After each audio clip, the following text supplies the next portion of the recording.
Hi everybody, and welcome to the energy update for May. Before we get started, let's just take a few breaths together. So first, just take a nice deep breath in just to bring yourself to the present moment. And let everything go. And another. And as you exhale, just let everything go. Just for this moment, even if that's as much as you can let it go for.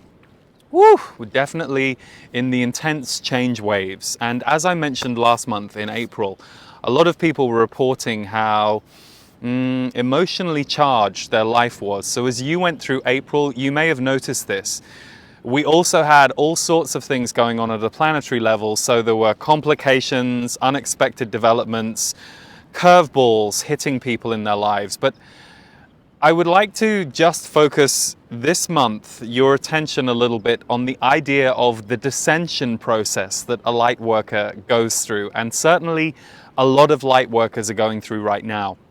You might think, what is a light worker? Am I a light worker? Well, my definition of light worker is people who are here to help raise the consciousness of the planet, raise the frequency of the planet, to help raise the humanity within all of us in whatever way you might do that. So a nurse could be a light worker, a healer could be a light worker, somebody who is just trying to infuse their family with as much love and consciousness is a light worker.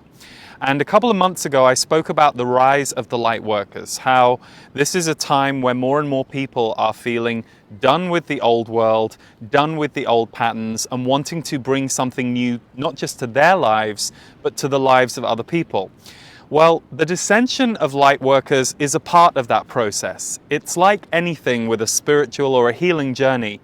Life is life, and it will keep offering us further healing. So, for example, you might open up a whole new level of abundance in your life. Maybe you'd been struggling with abundance, whether that was money, resources, love, and you open that whole area up. You really focus on it for a year, and you change your patterns. You look into self-development. Well, once you do that, then the next thing is going to come along. That's how life works. We're always bringing in the next energy. So for any of you who identified with this idea of the rise of the light workers, you will also have noticed that coming along with that for the ride is what I would call the DNA level healing. So those core patterns, those core wounds, a lot of childhood stuff will be rising for many of us right now, because as we step forward, so too does that come along for the ride. So some of you may right now, or in recent weeks, or in the coming weeks, be going through this process of feeling those dark night of the soul days that I mentioned when I recorded the Rise of the Lightworkers message. If you want to check it out, just go back to the YouTube channel a couple of months and you'll see the heading there, the Rise of the Lightworkers.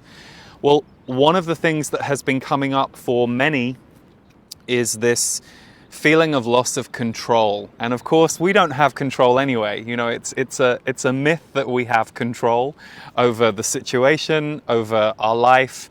We certainly can influence and direct things, but one of the key arcs that many have been under right now is the loss of control in your life, and feeling like things that you thought you had under control, you suddenly lose control with. And what does that do to you? How does that raise anxiety in you? How do you cope with it? Do you recover faster than you thought you might? Do you notice that you're stronger than you thought you were? Or does it capsize you to the point where you have to then go, okay, if this has capsized me this much, what else in my life does not feel manageable right now? Am I overstressed? Am I overstimulated? I think this is a common theme for many people at the moment. Overstimulation, high levels of stress, because of so many different things that are coming at us from so many different angles. So the path of the light worker right now is, what do I need for balance? How can I reparent myself on those days where my inner child is not doing so well? What does my inner child need?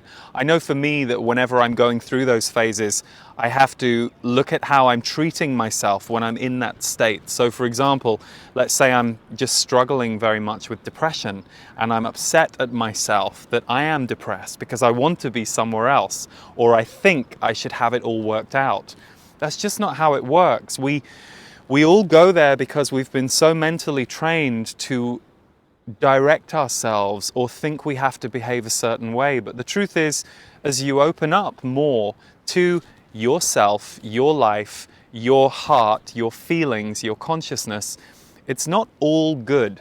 It's not all just easy. It's not all a beautiful rise in synchronicities with other people or a feeling of flow in your life. That will come. But alongside that, after you have gone through a phase of that, so too will rise what I call those basement feelings. And we're at a time right now where a lot of people are under fire with that.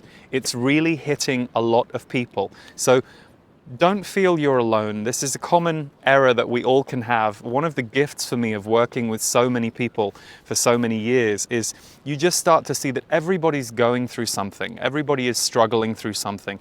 It may not be apparent to you when you see them at class or when you see them at that restaurant when you go out, but everybody's dealing with something. And emotions are a lot higher on the planet right now. In May, you will see that communication is going to be a little more awry. So people will be communicating passionately and powerfully, but not always elegantly, and not always in a way that they will have organized beforehand. And this could be you too. Your fire, your anger, your rage, your need to express might be coming up, and it might be a little messy. It might not be very organized. This is going round, and it's okay.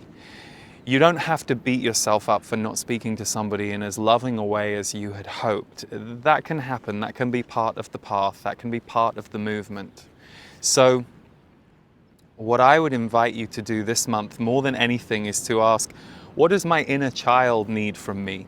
You might be flying high. You might be listening to this video going, I'm fine. I'm having a great time. I'm completely free of all of this. And you might also find that this hits you in a week or two.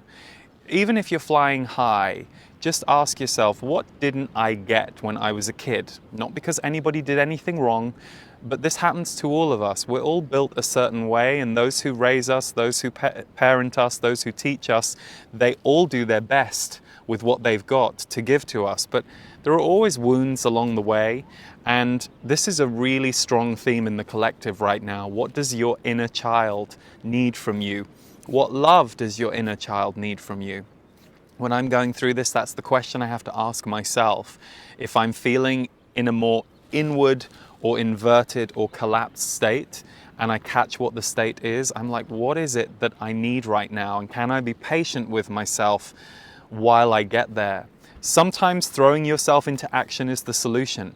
But oftentimes, recognizing that you can't act or you can't be a certain way that you would like to be is surrendering control of the mind and telling the mind, you know what, today I just haven't got it.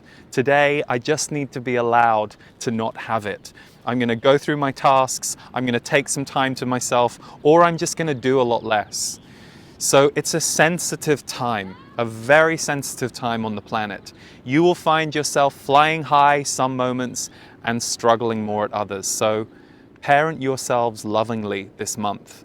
That's going to be a really important focus. You will find that things get a little easier in May in terms of forward movement, but you'll also find that this inner phase that so many have been going through is going to continue to go through the coming weeks, because we're all repatterning ourselves in quite a crucial internal way. So, lots and lots of love to all of you out there. I hope that you have a good month. If you wish to join us at an Energy Mastery experience, we are doing those in Los Angeles, June 2nd to June 4th, and in Norway, June 23rd to 25th.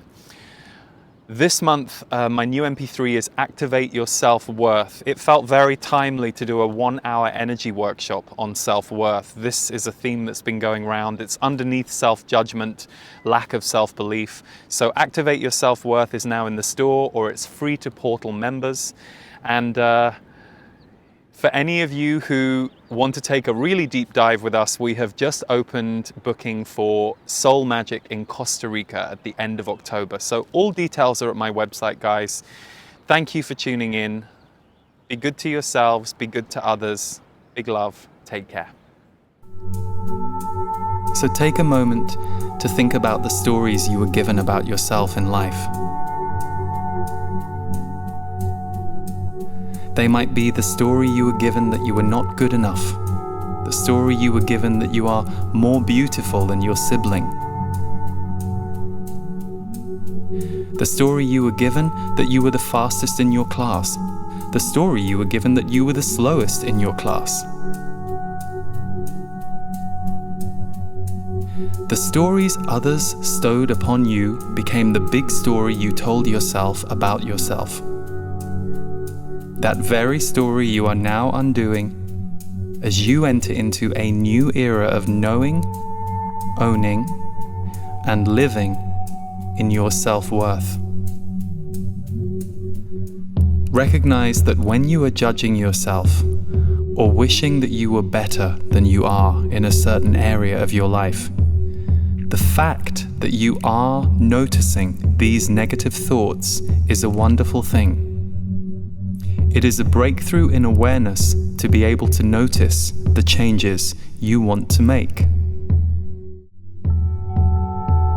For example, your judgment thoughts might say to you repeatedly, "I am not where I want to be in my financial life."